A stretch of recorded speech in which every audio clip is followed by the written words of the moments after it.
Steph Curry is reportedly demanding a trade after reports that the Golden State Warriors owner fired Steve Kerr. If you follow this team, you know how close Steph and Kerr have been for years. And if this actually turns into a trade, it could change everything for Golden State. On April 17, 2026, the Golden State Warriors lost 111-96 to the Phoenix Suns in the NBA play-in tournament. Following the loss, Steve Kerr said he would take a week or two to contemplate his future, before discussing with controlling owner Joe Lacob and general manager Mike Dunleavy whether he should return. But what happened before that press conference tells you everything you need to know about the emotional weight of the moment. In the closing seconds, Kerr embraced stars Stephen Curry and Draymond Green, saying to them, "I don't know what's going to happen next, but I love you guys to death. Thank you." That moment, a head coach pulling his two franchise cornerstones into a hug while the clock ran out, felt like a goodbye. Kerr had finished his 12th season as head coach. The Warriors won the 2015 NBA title in Kerr's debut season and 3 more in 2017, 2018, and 2022, building one of the most memorable dynasties in league history. But the core had aged, and the Warriors had gone from a perennial contender to a fringe playoff team in recent seasons, winning 44, 46, 48, and 37 regular season games since their most recent championship, and failing to advance past the second round. Then Kerr walked to the podium and said the words that shook the NBA. "I don't know what's going to happen. I still love coaching, but I get it. These jobs all have an expiration date. There is a run that happens, and when the run ends, sometimes it's time for new blood and new ideas." That press conference lasted 15.5 minutes. Kerr spoke for most of that time, answering questions about if he'd return to the Warriors or step away,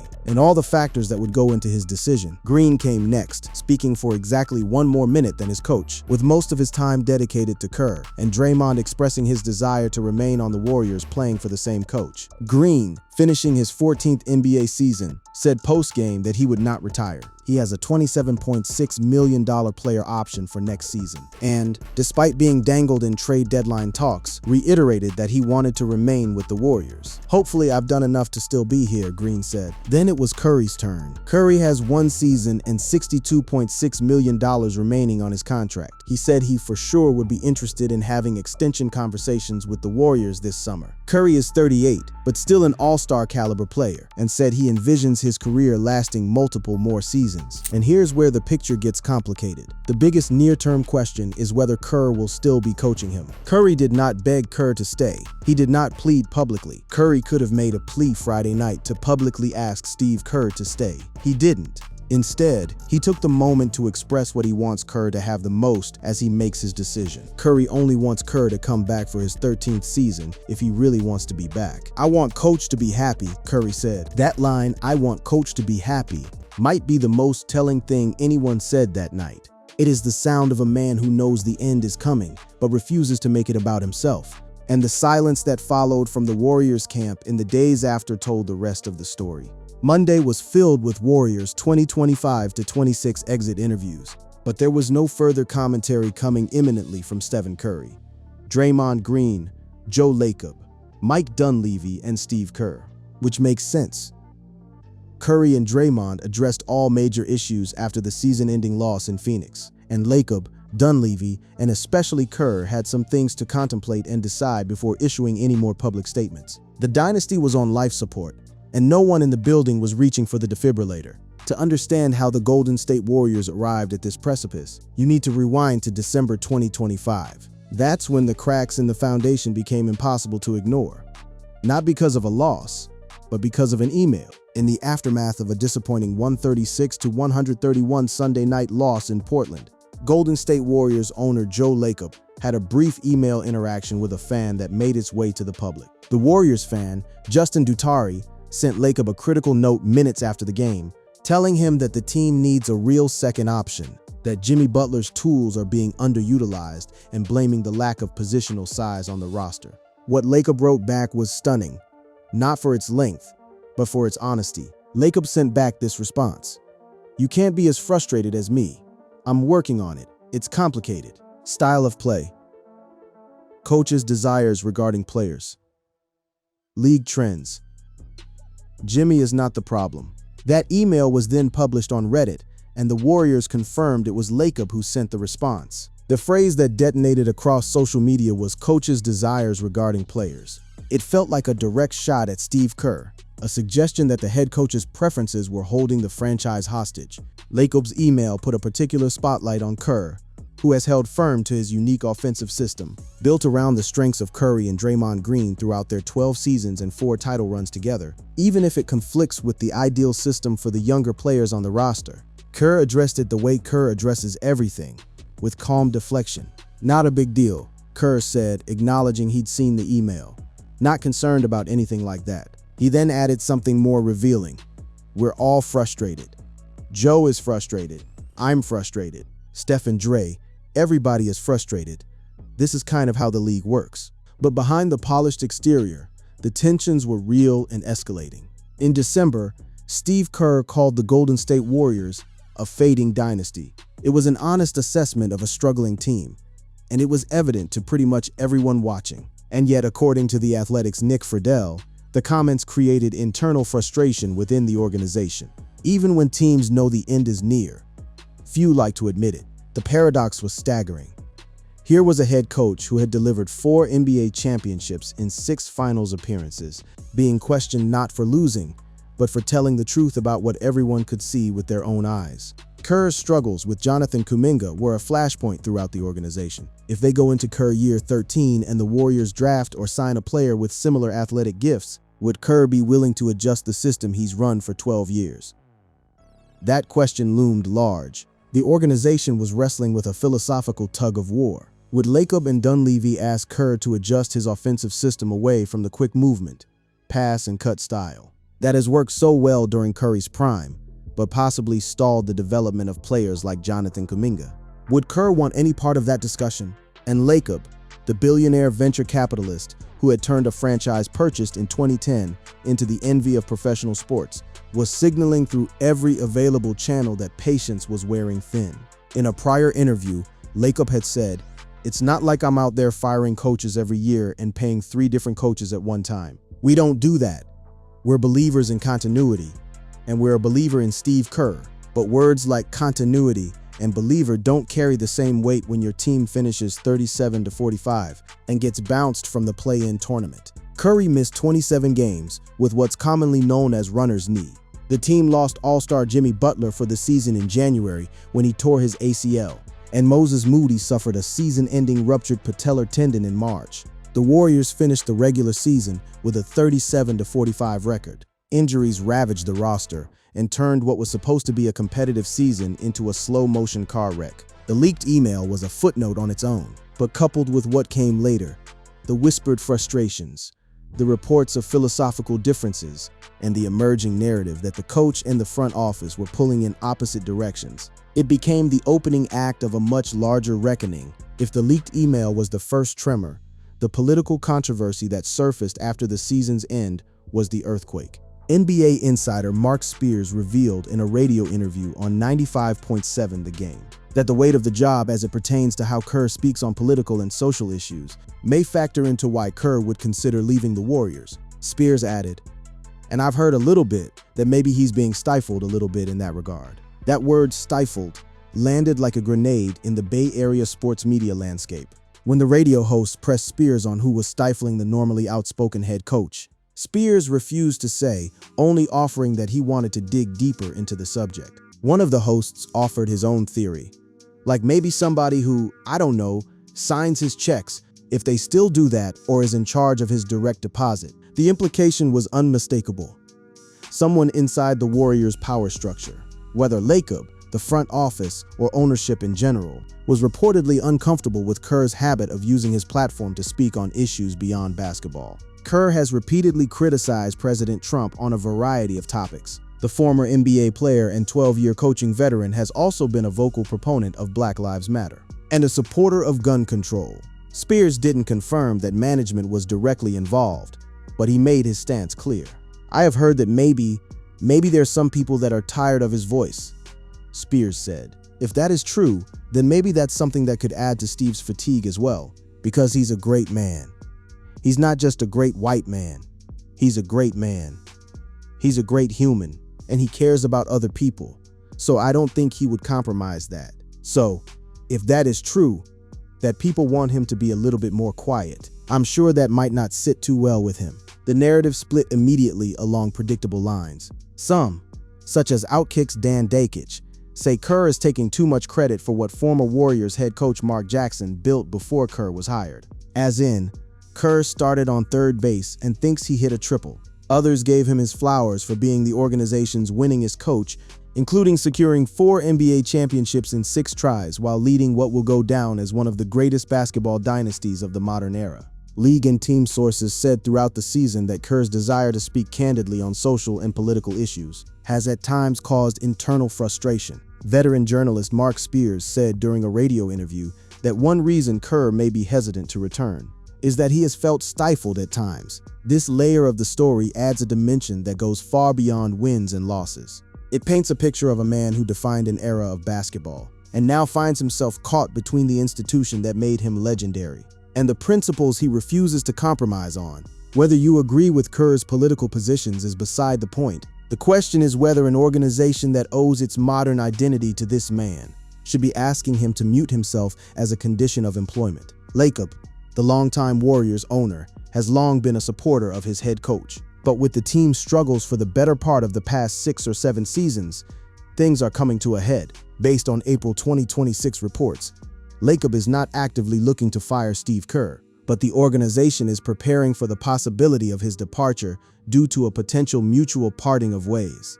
While Lacob deeply respects Kerr's 4 championships, tension exists over the team's direction, with reports suggesting Kerr might not return and that the team has identified potential replacements, such as Florida men's basketball coach Todd Golden, who has a strong relationship with Lacob, and the Warriors brass from his time at San Francisco University. The fact that replacements were already being discussed before Kerr had even made a decision tells you everything about the balance of power in this situation. The Warriors weren't going to fire Steve Kerr. That would be an act of self-immolation for a franchise that prides itself on stability, but they were creating the conditions under which Kerr might fire himself. While the world fixated on Kerr's future, a parallel narrative was building around the most important person in the equation, Stephen Curry. Steph Curry is entering the final year of his current contract. He is set to earn $62.6 million next season and is eligible to sign an extension. According to Clutch Point's Brett Siegel, the expectation around the NBA and the Warriors is that Curry is likely to sign a new contract this summer. It's just a matter of how long since the 2-time MVP turned 38 years old last March 14th. Curry's situation became the fulcrum on which everything else balanced. Lacob may pay the bills and Dunleavy may make the decisions, but Curry runs the show. His stated preference, both publicly and privately, is for Kerr to coach the team. And as long as that is true, there's a job offer on the table for Kerr. But what happens if Kerr leaves? What happens to a 38-year-old superstar who has spent his entire 17-year career with one franchise, suddenly watching his coach walk out the door, his co-star Draymond Green contemplating his own uncertain future, and an organization that looks dramatically different from the one that won 4 championships? The trade rumors erupted almost immediately after the season ended. The Warriors are entering one of their most difficult off-seasons in recent years. Steve Kerr is seemingly out as the head coach, and the future of Steph Curry and Draymond Green hang in the balance. Speculation ran wild. Steph Curry to the Spurs would be shocking, but it makes sense as a blockbuster fit next to Victor Wembanyama, because Curry's shooting and offensive gravity could instantly elevate San Antonio into title contention. Other proposals flooded sports media. One scenario had the Rockets acquiring Curry alongside Goy Santos, with the Warriors receiving Reed Shepherd, Jabari Smith Jr., Fred VanVleet, and multiple first-round picks. The Rockets' potential starting 5 of Steph Curry, Amen Thompson, Kevin Durant, Tari Eason, and Alperen Sengun would immediately be arguably the best in the league when healthy. Hawks scenarios surfaced. The Cavaliers made sense on paper. Every team with championship aspirations and available assets suddenly imagined what it would look like to have the greatest shooter in basketball history running their offense. The biggest question is whether the Warriors would ever be willing to move the face of their franchise if they decide their current core can no longer realistically compete. But there was one significant obstacle to any Curry trade. The Warriors can't trade Stephen Curry unless he asks them to. It's somewhat ironic because Curry asked for a no-trade clause in prior contract negotiations, but never officially got one. He doesn't need contractual language to protect him from a trade. Warriors fans would riot if he were traded without his blessing.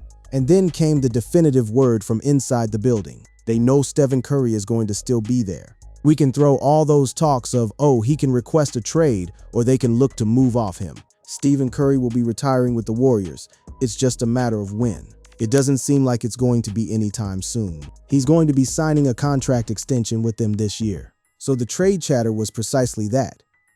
Chatter. But the very fact that it was being discussed seriously by analysts, former players, and insiders reveals just how precarious the Warriors' situation has become. The franchise that once felt untouchable was now a cautionary tale about the fragility of greatness and the man at the center of it all. Steph Curry was watching his world shift beneath him with no guarantee of what comes next. What the Warriors chose to do instead of trading Curry was to look at adding a star alongside him. The team has pursued Giannis Antetokounmpo, Kawhi Leonard, Kevin Durant, and LeBron James at the past 2 trade deadlines and could revisit those ideas. The Golden State Warriors need to make a splashy move to improve their contention chances next season. The first name that comes to mind is Giannis Antetokounmpo, but he will be the most sought-after trade piece on the market. It's likely the Warriors will get outbid for the 31-year-old 2-time MVP because they don't have cornerstone young players to trade for him. The Warriors have also been linked to LeBron James and Kawhi Leonard. The clock is ticking for Curry. Steph Curry just turned 38 years old, but remains a potent scorer, exceeding 40 points 4 times this season. He's never discussed leaving the Warriors, where he spent 17 seasons, but if he wants to compete for the playoffs, and the team wants to start rebuilding, a trade might be necessary. The Warriors are no longer trying to bridge 2 timelines. They are trying to prevent one from collapsing. If Kerr leaves and Green restructures, the 2026-27 Warriors will look vastly different, leaving Steph Curry to carry the torch of a dynasty that may have finally reached its expiration date. So here we are. The title of this video says Steph Curry demanded a trade after Warriors owner Joe Lacob fired Steve Kerr. Let's lay out what is actually happening. The Warriors are not contemplating moving on from Kerr. They are waiting to see if Kerr is moving on from them. Joe Lacob has not fired Steve Kerr. Based on April 2026 reports, Lacob is not actively looking to fire Steve Kerr, but the organization is preparing for the possibility of his departure due to a potential mutual parting of ways. The Golden State Warriors have won 4 championships in Steve Kerr's 12 years as coach, but it's unclear if he'll return for year 13. Kerr's contract is up, and he's been transparent about the need to have a discussion with team owner Joe Lacob and general manager Mike Dunleavy before negotiating a new one. Kerr himself is the one deciding, and by all accounts, the decision is genuinely agonizing. In a 2-hour Q&A with The New Yorker, shortly after he conducted exit interviews, he said that he is still fulfilled by the job and excited to come to the gym when he wakes up in the morning. But at the same time, in the final week of the season, Kerr told ESPN that there was about a 50-50 chance that he'd stay. The conflicting signals have been extraordinary. The Athletic reported on April 18th that there was a strong likelihood that Kerr would stick around. 2 days later, Green said on his podcast that while he hopes Kerr will be back, and he doesn't know what will happen. He thinks the Kerr era is over. It just feels like that. It felt like that was it. On April 23rd, The Athletic reported that optimism inside the organization about Kerr's return has faded in recent weeks, and staffers had begun to brace themselves for his departure. As for Steph Curry demanding a trade, that has not happened. Not even close. Stephen Curry will be retiring with the Warriors.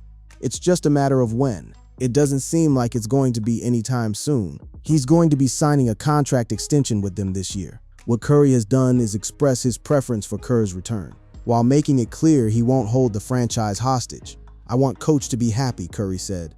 "I want him to be excited about the job. I want him to believe he's the right guy for the job.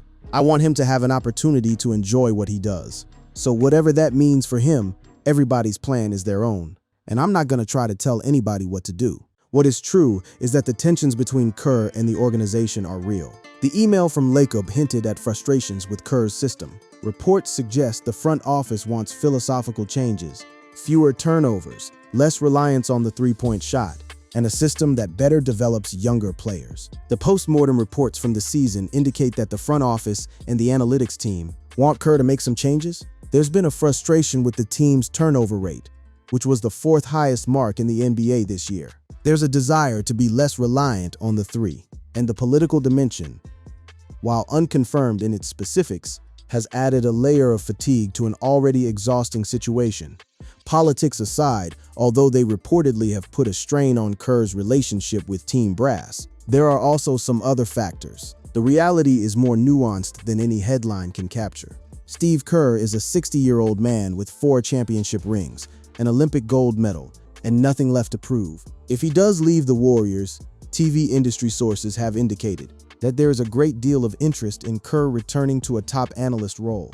Multiple sources said that ESPN, Amazon, and NBC have all informally checked in with Kerr's camp to let him know that they'd love to talk to him if and when he leaves the Warriors. He could walk into a big-money TV job whenever he wants. He could spend time with his grandchildren and play golf, but people close to him think Kerr's heart will always be in coaching. And it was interesting when he said he wouldn't leave Curry to coach somebody else, then quickly revised that to not in the NBA. There is one final layer that makes this situation unlike any coaching departure in recent memory. Kerr said, "I don't want to abandon those guys. If Steph and Draymond were retiring this year, I think this would be an easy decision. We all go out together, and the organization takes their new path. But it's not that easy because I think Steph's going to play another couple of years. And I think we can still do some good things together. But these are all conversations that will happen in the next week or two, and we'll figure it out, and whatever happens is going to end well. I know that, because it's too important not to. So no, Joe Lacob did not fire Steve Kerr, and no, Steph Curry has not demanded a trade. What is actually happening is arguably more fascinating. A dynasty is dying in real time, and the 3 people who built it are trying to figure out how to say goodbye to each other without breaking the thing they created. This is an enormous moment. The Warriors will never have a better, more significant man coaching them than Kerr. It might be the end of this run, but it shouldn't be decided in a huff and a hurry. A meeting between Kerr and the Warriors is likely happening this week. Lacob and Dunleavy publicly and privately have generally indicated that they want Kerr back as coach, with a new contract. But both sides are interested in a conversation about the entire situation. Whatever comes next for Steve Kerr, Steph Curry, and the Golden State Warriors, we are watching the final pages of a dynasty being written. And unlike the titles, the records, and the parades, this chapter doesn't have a storybook ending. As Kerr himself said about the end of great runs, it's impossible for this stuff to end perfectly.